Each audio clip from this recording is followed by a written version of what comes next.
What's up, YouTube? Timus here. Well, here is my last throwback segment of the year, which of course, I'm gonna come, 2025 is around the corner here. Where of course I talk about the films turning 10, 20, 30, and 40. And boy, there's a lot to talk about with this one. Alright. The films celebrating their 10th anniversary. Oh boy, we got The Interview. Now, I don't know if you guys remember when this was gonna be released. But the interview, if you guys recall, was directed by Seth Rogen and who also co-directed with Evan Goldberg. You also had Seth Rogen, James Franco, Randa Park as Kim Jong Un, and the film stars Rogen and Franco as journalists who set up an interview with North Korea leader Kim Jong Un, and then recruited by the CIA to take him out.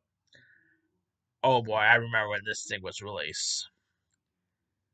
If you guys remember, this is actually the movie that almost that pretty much North Korea, got mad about us about.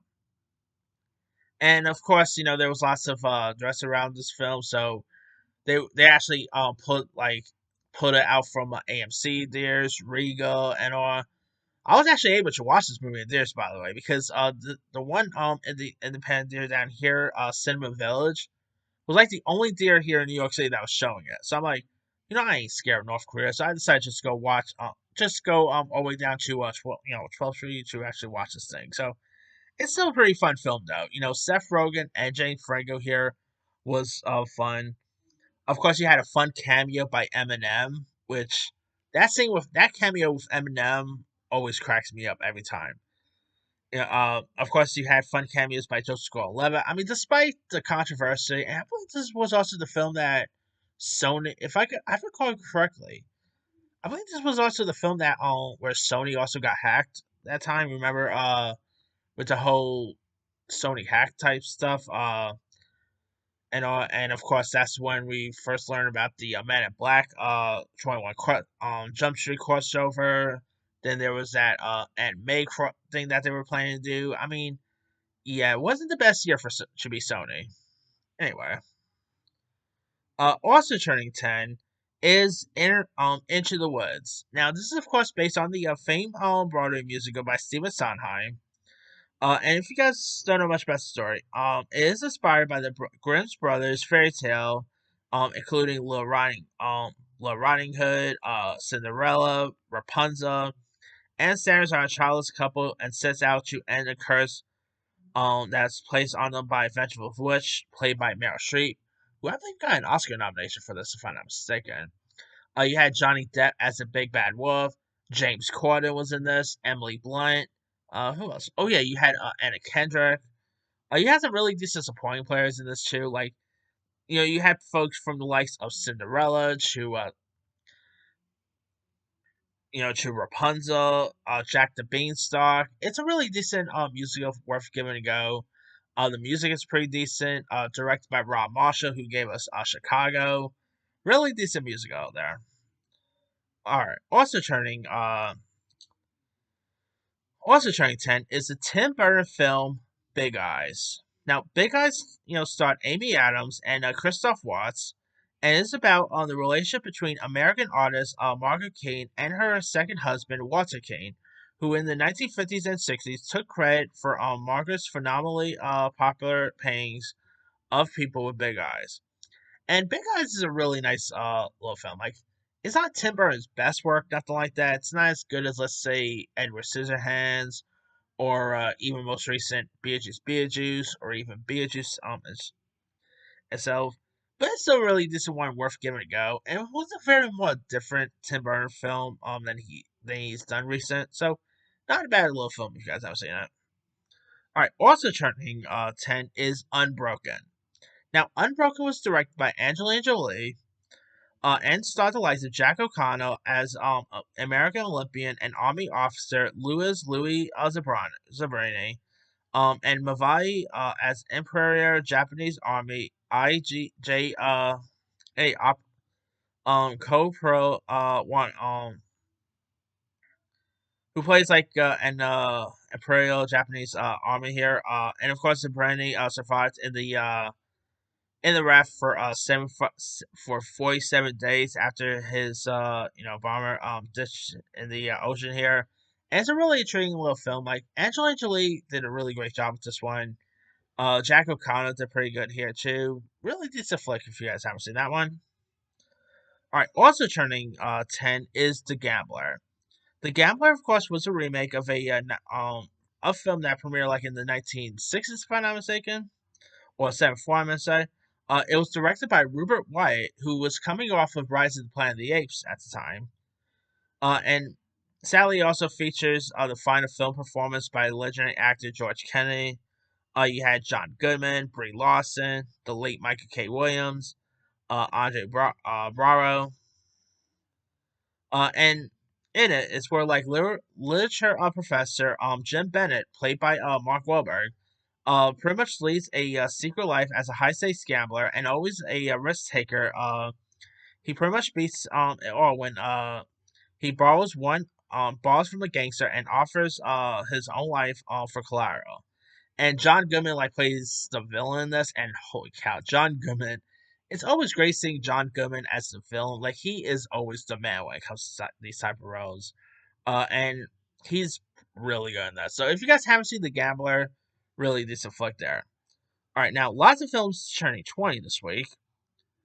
We've got Hotel Rwanda, directed by Terry George, starring Don Cheadle, which I think he got an Oscar nomination if I'm not mistaken.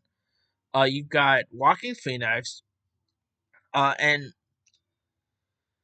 in it, it occurred during the spring of 1994, and the film documents Rosa Bonga's sorry if I'm mispronouncing it efforts to save the lives of his family and more than 1,000 other refugees by providing them with shelter in Bedside Hotel here. Now you also had Walking Phoenix, really decent flick here. Don Cheadle, not definitely one of his better performances. Really showcase how great Don Cheadle is, and really decent flick there. All right, also turning 20 is Meet the Fockers, the follow-up to Meet the Parents, which of course it was announced just recent that a fourth one is now coming. And of course, this time around you had Dustin Hoffman and Barbara Streisand, who plays the parents to Ben Stiller, which I think those two playing his parents was perfect.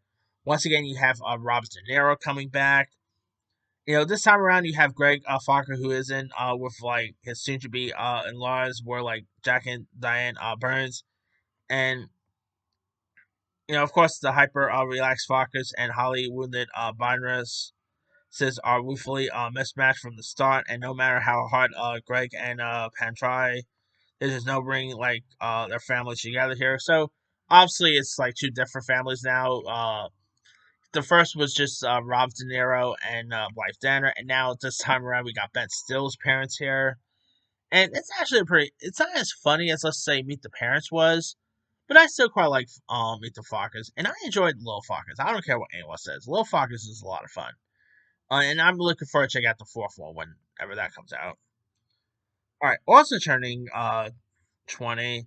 I don't care what anyone says. I love this one, and that is Fat Albert.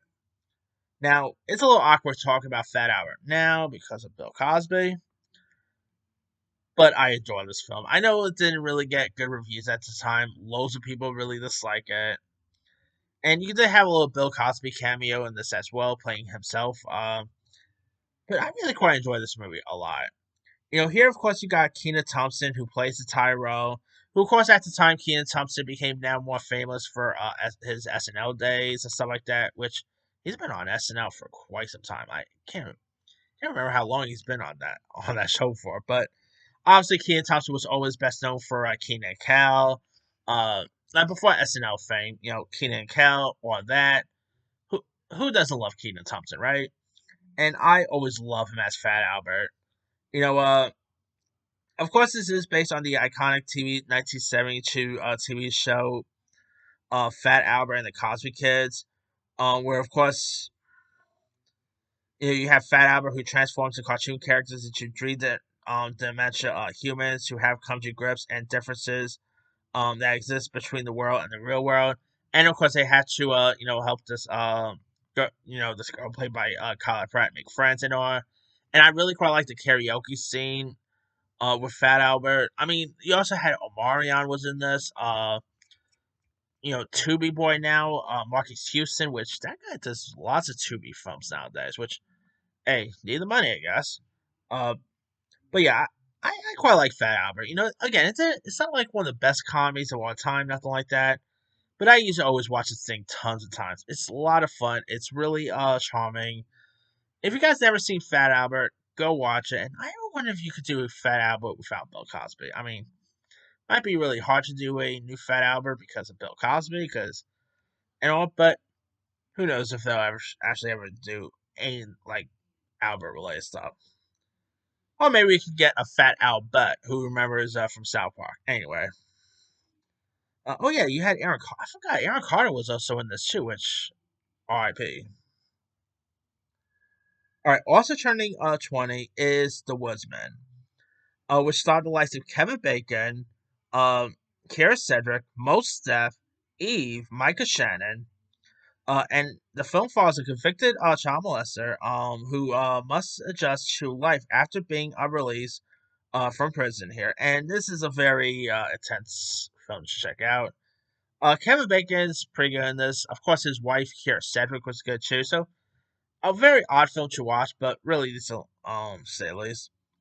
Also turning 20, we got Darkness, which had Anna Paquin, Lena Olin.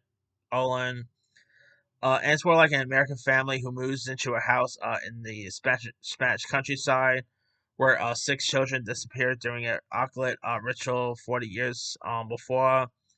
And you had a very young Anna Paquin. It's not really memorable. I remember watching this like years ago. Not all that great. All right, now lots of stuff to talk about in the dirty year one. All right, films turning dirty this week. Boy, lots of stuff to talk about here. Not the Greg Gerwig version, but it's the 1994 version of Little Women. This is of course the one with the likes of Winona Ryder, uh, Christian Bale. You had Kristen Dunst, Susan Sarandon. And it's a really decent adaptation. Like, I think I probably prefer the Greg Gerwig one a little more. But, the 1994 version is still pretty decent, say at least. So, Winona Ryder, of course, was great. Kirsten Dunst, really decent adaptation. Alright, also turning 30 is Mixed Nuts. Now, Mixed Nuts had a really good cast that included the likes of Steve Martin, Gary Chandler, Adam Sandler, a very young Haley Joel Osment. I believe this was actually around the time he had his debut in Forrest Gump. You also had like Parker Posey, Rob Reiner, and it was directed by I don't remember who directed this. I think Nora Ephron was it Nora Ephron or Nancy Myers? Sometimes I always get those. I don't know why I always get Nancy Myers and Nora Ephron mixed up. I just never know so why. But of course, this is a Christmas film that stars Steve Martin as Philip, who manages a suicide prevention hotline called Lifesavers, and is assisted by Mrs. Muchek, played by Madeline Kahn, and Catherine, played by Rita Wilson. And he learns that their landlord, played by Gary Chandler, is evicting from their office. And amid all the unset, Catherine proclaims her love for Philip, and you got Liv Schreiber, who plays the transvestite here, and the pregnant woman, played by Juliette Lewis.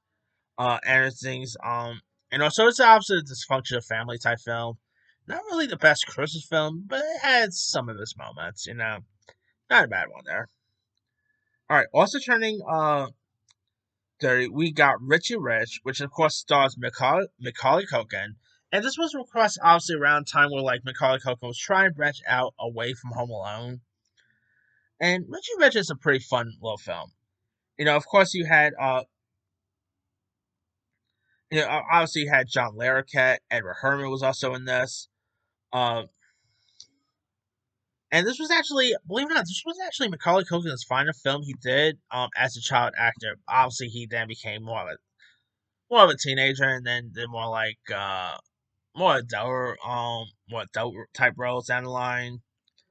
Uh, but yeah, Richie Rich is a pretty fun one. You of course have like Macaulay Culkin, who plays the entire character of Richie Rich, who has like every toys ain't like children could ever want. And of course, the one thing Richie doesn't have is friends, and when his parents suddenly go missing, he suspects that an executive played by John Larroquette um, is the family company to blame here. And it's a really decent little film. It is a childhood favorite. It's not as funny as, let's say, Home Alone was, or Home Alone 2, nothing like that. But it's still a really decent one, worth giving a go. Alright. Also turning 30 is Legends of the Fall. Starring Brad Pitt with that hair. I mean, Brad Pitt with the hair is who doesn't love Brad Pitt with that long hair from Legends of the Fall? Come on. Anthony Hopkins, directed by Edward Zwick. Really decent period film worth giving a go. There's also a now if you guys don't know much about Legends of the Fall, by the way, it's pretty much the film's time frame spans like nearly 50 years from the 20th century, World War I to Prohibition era. You had like Anthony Hopkins, Aidan Quinn, Henry Thomas. Some really decent cast members was also in those. Also turning 30 is Nobody's Fool, which stars Paul Newman, who I believe got some Oscar love for this, if I'm not mistaken. Can't remember. Oh, I don't think he won. I think he just got nominated. But anyway, you also had like Jessica Tandy, Phil Seymour Hoffman. Um, you even have like a little cameo by Bruce Willis. In it stars Paul Newman, who plays Donald Sully Sullivan, who is an expert at avoiding adult responsibilities. And so at 60, he divides all his time between a local bar and occasions construction jobs here. And his estranged son, Peter, played by Dylan Walsh, arrives in town, bringing him like a son of his own and a sob story here. And Paul Newman really played his part very well. I mean, he even at age 6, I think he was like actually in his sixties at the time. Paul Newman still had it. He was always so iconic. Of course, he will go on to do other stuff like the Green Mile. He also no, not the Green Mile. The other Tom Hanks Sam Mendes one. Dang, I forgot the name of it. Uh, you know, Road to Perdition. That's the one he did. Of course, obviously, he was in Cars. I mean, who does not love Paul Newman? Like, he was such an iconic actor, and even like at age 60, he still had it. All right, now other films turning 30. We got the Street Fighter movie with John Claude Van Damme, the late great Raul Julia, who this was actually his last film before his passing. Street Fighter is let's not a good film at all, but it is more of a guilty pleasure. This is of course based on the very popular Capcom game of the same name. And of course, Raul Julia, you might remember him as Ghostman Adams from the Adams Family movies. Again, sadly, this was actually his last movie before his passing. And I think he actually did this movie when he was actually sick, if I'm not mistaken, which God bless him there. Uh, but again, it's not a great film, but it's still pretty fun to check out. Like, of course, in the 90s, we had like some interesting video game adaptations. There was Super Mario Brothers, Mortal Kombat, Double Dragon. I mean, the 90s was big when it came to video game adaptations. They're getting a little better now, but anyway. Now, we are getting a new Street Fighter movie in 2026. I'm really interested in that. Alright, also turning 30, we got Safe Passage, which stars Sam Shepard, Marsha Gay Harden, Sean Astin. And it's where it centers on a large family that reconvenes when one of the adult sons, a Marine, deploys in Lebanon for the Gulf War here. And not that bad of a film. Sam Shepard is always great, so really decent one there. We got the film IQ, which stars Tim Robbins, Meg Ryan, Walter Matthau, and it is set in the mid 1950s and centers on mechanic and Princeton doctoral candidate who falls in love thanks to the candidate's uncle Albert Einstein. You had like Kim Basinger, Julia Roberts, Lily Taylor, Tim Robbins, Lauren Bacall, Stephen Ray, really decent cast members there. And also turning 30, we got the 1994 version of The Jungle Book. Now, this is actually more based on the book rather than the feature film, because I don't think this was released by Disney, if I'm not mistaken. I think it was released by maybe Universal or something like that. Um, but of course, you had Jason Scott Lee, who you might know played Bruce Lee in that Dragon Bruce Lee story. He's also going to be in the Lilo and Stitch live action, and I believe he was in the anime one, if I'm not mistaken.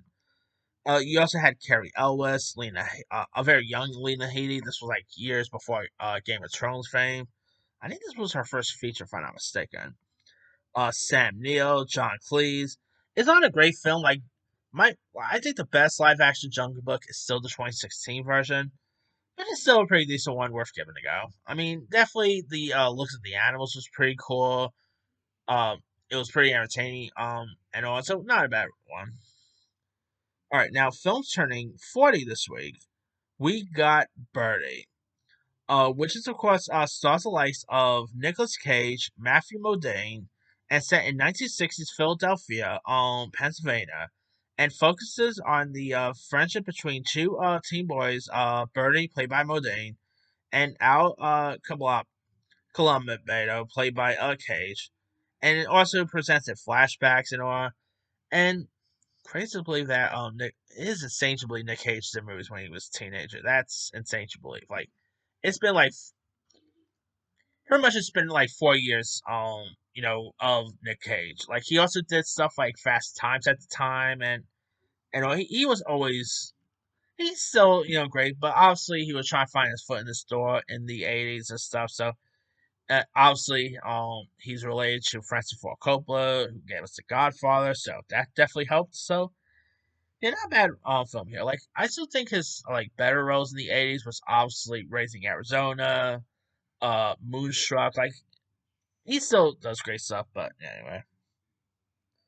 Also turning 40 is The Flamingo King, directed by the late great Gary Marshall, Matt Dillon, Jessica Walter, and it's a story of a working class teen who takes a summer job at a beach resort and learns life lessons. Matt Dillon is another actor who became such a teen icon in the 80s and stuff.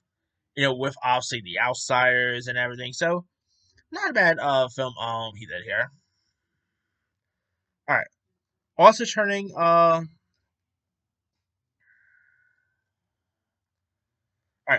40 is Johnny Dangerously, which starred Michael Keaton as an honest, good-hearted man who turns to life of crime to finance his mother's skyrocketing medical bills. Of course, this was actually before Alright, alright. This was of course before Mikey King got his Batman gig and even his Beetlejuice gig, and he did a really good job with this one. It's a really decent flick, directed by Amy Heckerling, who also gave us stuff like speaking of, gave us Fast Times at Ridgemont High. She also gave us Look Who's Talking, some really decent films she's put out. All right, there's also Protocol that turns 40, which is from the same director of Footloose, Herbert Ross, starring Goldie Hawn, Chris Sarandon, where Goldie Hawn plays a Washington, D.C. cocktail waitress who prevents assassination of a visiting Arab emir and winds up a national treasure. Not Goldie Hawn's memorable film, to be honest. Yeah.